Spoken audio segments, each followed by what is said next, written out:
Hello guys, आज की video में हम डिस्कस करेंगे method statement for termite control. मैं ऑलरेडी कुछ वीडियोस अपलोड कर चुका हूं मेथड स्टेटमेंट के बारे में। आज हम टर्माइट कंट्रोल के बारे में मेथड स्टेटमेंट को डिस्कस करेंगे। मेथड स्टेटमेंट क्या होता है? किसी भी एक्टिविटी का प्रोसीजर होता है जिसमें आपके क्लासेस, आपके स्टैंडर्ड स्पेसिफिकेशन शामिल होते हैं। यानी आपका वर्क प्रोसीजर इस एक्टिविटी का किस तरह आपने परफॉर्म करना है, इसमें आपकी रिस्पॉन्सिबिलिटी क्या होगी, वो सब चीज़ें आपकी मेथड स्टेटमेंट में डिस्कस हुई होती है। स्टार्ट करते हैं अपने आज के इस वीडियो को। ये मेथड स्टेटमेंट हमारे पास टर्माइट कंट्रोल, यानी जब भी हम एंटी टर्माइट करेंगे उसका प्रोसीजर हम देखेंगे।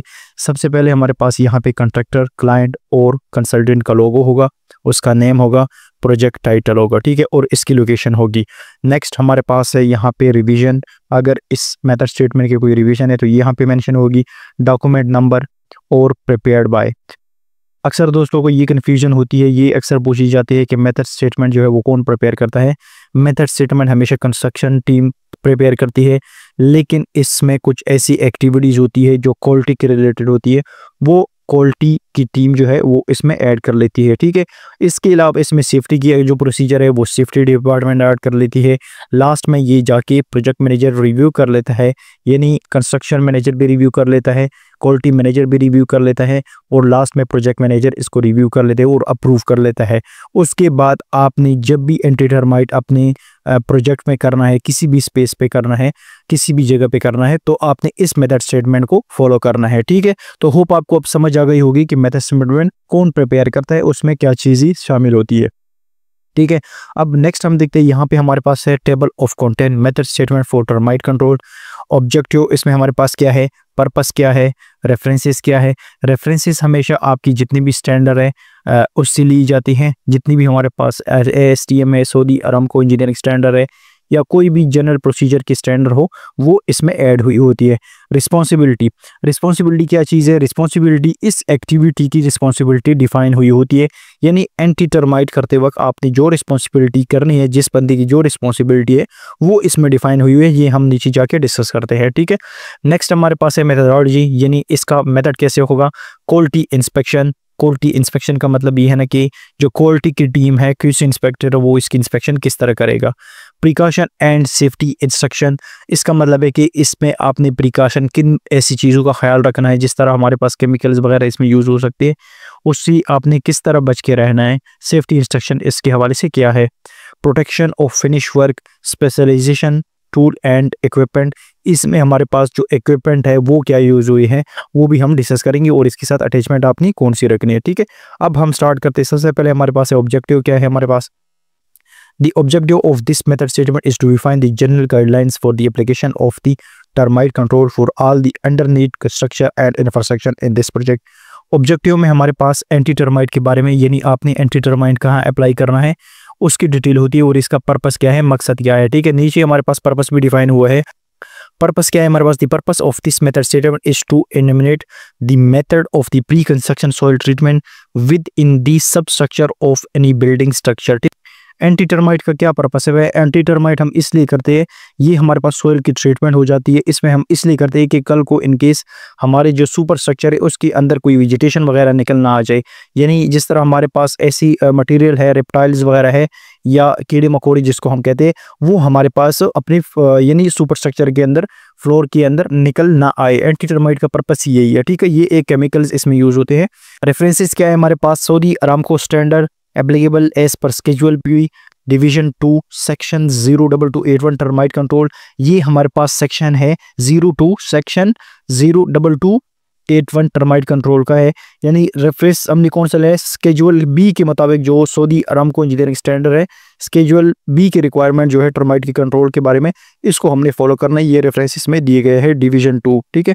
Manufacture material safety data sheet आपके साथ, इसका मतलब है कि जो इसमें हम टर्माइट यूज़ करते हैं उसका डेटा शीट जो है हमारे पास, मटेरियल सेफ्टी डेटा शीट है, उसके आप ये जो रेफरेंस है वो आपने फॉलो करने हैं। Project drawing issue for construction, इसमें ड्राइंग इशू है। IFC ड्राइंग का मकसद ये है ना कि IFC ड्राइंग के मुताबिक आपने इसको परफॉर्म करना है, किस बिल्ड में, किस फ्लोर पे आपने परफॉर्म करना है। कंट्रैक्टर साइट सेफ्टी प्लान, इसमें भी रेफरेंस है कि आपने जब परफॉर्म करना है तो आपने जो साइट सेफ्टी प्लान है उसको किस तरह फॉलो करना है। नेक्स्ट हमारे पास है रिस्पॉन्सिबिलिटी। रिस्पॉन्सिबिलिटी का सिंपल मैं ये कह सकता हूँ आपको कि एंटी टर्माइट जब आपने करना है ना, तो साइट इंजीनियर की क्या रिस्पॉन्सिबिलिटी होगी, क्यूसी इंस्पेक्टर की क्या रिस्पॉन्सिबिलिटी होगी, सेफ्टी अफसर या सेफ्टी इंस्पेक्टर की क्या रिस्पॉन्सिबिलिटी होगी, ये चीज़ें आपकी इस मेथड स्टेटमेंट में डिफाइन हुई होती है। नेक्स्ट हमारे पास है मेथडोलॉजी, यानी इसमें आपने इस चीज़ को देखना है कि आपने इसको मेथड किस तरह अप्लाई करना है, यानी एंटी टर्माइट जब हम स्प्रे करते हैं आपने किस तरह अप्लाई करना है, ये आपकी मेथडोलॉजी में डिफाइन हुई होती है। नेक्स्ट हम चलते हैं, नेक्स्ट हमारे पास है क्वालिटी इंस्पेक्शन। जब आपका क्वालिटी इंस्पेक्शन हो, यानी एंटी टर्माइट हो जाए, फाइनल आपने इंस्पेक्शन करनी है, तो quality inspector and site engineer shall coordinate and verify site condition, remove foreign matter that could decrease treatment effectiveness on the areas treated. इसका मतलब है कि लास्ट में आपने क्वालिटी टीम के साथ इंस्पेक्शन करनी है, यानी क्यूसी इंस्पेक्टर ने इंस्पेक्शन करनी है, जो एंटी टर्माइट आपने की है उसकी इंस्पेक्शन करनी है, उसकी कंडीशन दिखनी है कि क्या वो सही तरह अप्लाई हुआ है कि नहीं, जहां रिक्वायरमेंट थी उस रिक्वायरमेंट के मुताबिक ये फॉलो हुआ है कि नहीं। Precaution and safety instruction, protection and storage. अब प्रिकॉशन एंड सेफ्टी इंस्ट्रक्शन ये सेफ्टी डिपार्टमेंट की तरफ से होता है, ये चीज़ मतलब जो जितनी भी डिटेल है ये सेफ्टी टीम ऐड कर लेती है मेथड स्टेटमेंट के अंदर।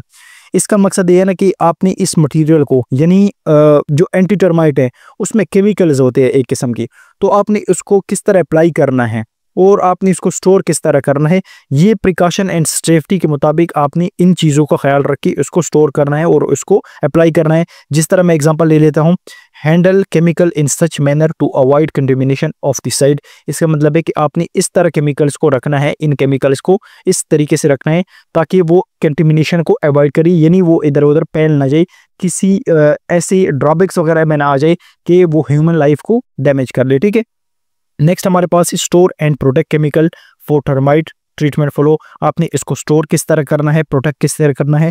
Construct on site a shaded lockable temporary holding area of storage that chemical and any equipment to be used and mixing in application. इसका सिंपल मतलब है कि आपने इस तरह इसको स्टोर करना है एंटी टर्माइट को कि वो लॉकअप हो, एक अलग उसकी स्पेस हो ताकि वो डैमेज ना कर दे, यानी कोई उसको छेड़ ना ले या उसको कोई ओपन ना करे, आपने इस तरह इसको स्टोर करना है। नेक्स्ट हमारे पास है लेबलिंग। लेबलिंग में क्या चीज़ है, all chemical use to shall identify with individual label security attach to the each containers. इसका मतलब है कि आपने लेबल के जिस तरह हमारे पास अरामको प्रोजेक्ट पे अगर कोई भी मटेरियल आता है तो उस पर एक प्रॉपर लेबल रखा जाता है। जिस तरह उस लेबल में क्या होता है, इस वह एक्सपायरी डेट होता है, पीयूष की डिटेल होती है, परचेस ऑर्डर की डिटेल होती है, या डिलीवरी नोट कब आया है, उस सारी डिटेल आपकी लेबलिंग के ऊपर, उस मटेरियल के ऊपर लेबल होके रह जाती है। यानी कल को अगर उस पर टाइम भी गुजर जाए उसका पता हो जाता है कि ये मटेरियल कब एक्सपायर होना है, कब इसकी डिटेल आपने अप्लाई करनी है। नेक्स्ट हमारे पास है शिपमेंट एंड डिलीवरी। इसका मतलब है कि आपने इस मटेरियल की एंटी टर्माइट की शिपमेंट किस तरह करनी है और इसको डिलीवर किस तरह करना है, उसकी डिटेल हो। फर्स्ट एड मेजर, यानी आपने जिस तरह हमारे पास फर्स्ट एड होते हैं डिफरेंट, आइस के लिए अलग है। नेक्स्ट हमारे पास है शिपमेंट एंड डिलीवरी। इसका मतलब है कि आपने इस मटेरियल को शिपमेंट किस तरह करना है, डिलीवर किस तरह करना है। इसमें हमारे पास first aid measure in case emergency की सिचुएशन में हम ये देखते हैं कि एंटी टर्माइट अगर एग्जांपल कोई आपकी स्किन को डैमेज वगैरह दे तो आपने जो प्रिकॉशन अप्लाई करने हैं, किस तरह इसका ख्याल करना है, ट्रीटमेंट किस तरह करनी है, उसकी ये डिटेल है। जिस तरह आई साइड इस पर डैमेज हो सकती है, ख़राब हो सकती है, उसकी ये डिटेल आपकी फर्स्ट एड मेजर में होती है। प्रोटेक्शन ऑफ फिनिश वर्क, आपने जितनी भी प्रोटेक्शन ऑफ फिनिश वर्क, यानी आपने इसको अप्लाई कर दिया, फिनिशिंग जब आप करोगे उस टाइम आपने किन चीज़ों का ख्याल करना है, आपने किस तरह प्रोटेक्शन करना है। जिस तरह हमारे पास vapour barrier to be place our treated soil immediately following treatment. There is to be minimum of disturbance of the soil after treatment since undue disturbance could compromise integrity of the chemical barrier. इसका simple मतलब है कि आपने एक vapour barrier लगाना है ताकि उस मटेरियल जब आप अप्लाई कर लेते हो, एंटी टर्माइट अप्लाई कर लेते हो तो उसके बाद आपने प्रोटेक्शन ऑफ फिनिश वर्क रखना है, यानी वेपर जो बैरियर हम लगते हैं, यानी उस एरिया को हम सील कर लेते हैं ताकि कुछ टाइम के लिए जब तक उस पर वर्किंग स्टार्ट ना हो जाए वो कोई वहाँ उस एरिया में ना चले जाए, ऐसा ना हो कि वो ह्यूमन जो लाइफ है उसको डैमेज कर दे। जिस तरह उसकी आई सही ख़राब हो जाए या केमिकल उसको रिएक्शन कर ले, तो उस चीज़ पे आपने इसको प्रोटेक्ट करना है। नेक्स्ट हमारे पास है स्पेशलाइजेशन टूल एंड इक्विपमेंट। इसमें हमारे पास जो इक्विपमेंट यूज़ होते हैं वो डिफाइन हुई हुए, जिस तरह हमारे पास है work clothing, I protection, respiratory protection, gloves, personal hygiene, I wash container, spray and the container, drum और कंटेनर, ये हमारे पास इक्विपमेंट है। अब ये इक्विपमेंट अगर इनकेस हमारे पास अर्थवर्क हम कर रहे हैं, एक्सकेवेशन कर रहे हैं, तो इक्विपमेंट जो अर्थवर्क में है उसकी डिटेल यहाँ पे अर्थवर्क में हमारे पास क्या चीज़ होती है, जिस तरह हमारे पास एक्सकेवेटर है या कोई ऐसा कंटेनर वगैरह है, जिस तरह हमारे पास डंप ट्रक होते हैं, वो चीज़ यूज़ होती है, तो वो इक्विपमेंट इसमें शामिल होती है। अब ये हमारे पास एंटी टर्माइट का मेथड स्टेटमेंट है, तो एंटी टर्माइट में हमारे पास जो इक्विपमेंट यूज़ होती है उसकी डिटेल आपने यहाँ पे मेंशन करनी है, यानी उसकी डिटेल यहाँ पे होती है। अटैचमेंट क्या है हमारे पास, safety risk assessment, material approval, material safety data sheet. अब इसमें हमारे पास ये जो सेफ्टी रिस्क असेसमेंट है ये आपको सेफ्टी डिपार्टमेंट प्रोवाइड करेगी। मटेरियल अप्रूवल जो है ना, ये MAR इसको भी कहा जाता है, मटेरियल अप्रूवल, जिस तरह हमारे पास प्रोक्यूरमेंट डिपार्टमेंट ये आपको प्रोवाइड करेगी, यानी जो मटेरियल अप्रूव हुआ है उसकी डिटेल है, ये आपको उस मटेरियल की डिटेल अप्रूवल जो सर्टिफिकेट होता है वो आप इसके साथ अटैच कर रहा है। नेक्स्ट हमारे पास है मटेरियल सेफ्टी डेटा शीट, ये आपको कंस्ट्रक्शन जो टीम है वो प्रोवाइड करेगी, यानी आपको उससे स्टोर किस तरह करना है। हो सकता है अगर कुछ प्रोजेक्ट पे ये जो मटेरियल सेफ्टी डेटा शीट है ये सेफ्टी डिपार्टमेंट के पास हो तो वो आपको सेफ्टी डिपार्टमेंट प्रोवाइड करेगी। तो ये मेथड स्टेटमेंट हमारे पास एंटी टर्माइट का था। आपको इसमें किसी भी रिलेटेड क्वेश्चन है तो आप कमेंट सेक्शन में पूछ सकते हैं। Thank you.